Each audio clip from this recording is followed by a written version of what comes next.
Hi guys! Annyeong! So today, naami nganhi sa El Salvador Resort, Sabang Danao, Cebu, Philippines.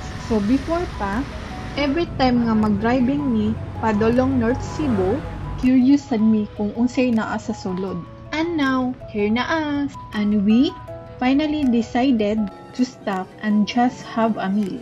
When we went in, cozy kaayo ang place because relaxing, perfect siya para sa family or friends. And their food, it's delicious. Nya, dako pa jud ang serving, worth the price.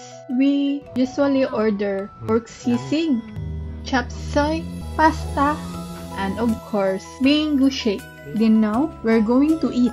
I really love saving our moment like this, but the pictures won't be forgotten. And after we finish eating, we'll head to the beach side for more pictures. Feel the moment ba? As na naaga ni dagat no, kay mo amazed ko. As in like, feel na ko no kay mermaid ko sa uno. And after sa beach, padong nami sa garden. We enjoy roaming around, smelling the flowers, then nagplay sa pool. Feel kayo ang garden vibes ba? Ang ilaha pong accommodation anhi is naa sila garden view rooms, family rooms with mini kitchen o poolside rooms. Ang services nila kay swimming pool, free wifi, buffet breakfast, friendly food ilahang staff. So guys, whether mo dine in lang mo or magstay, perfect siya for relaxing or mag food trip. So nganhin na lang kutob.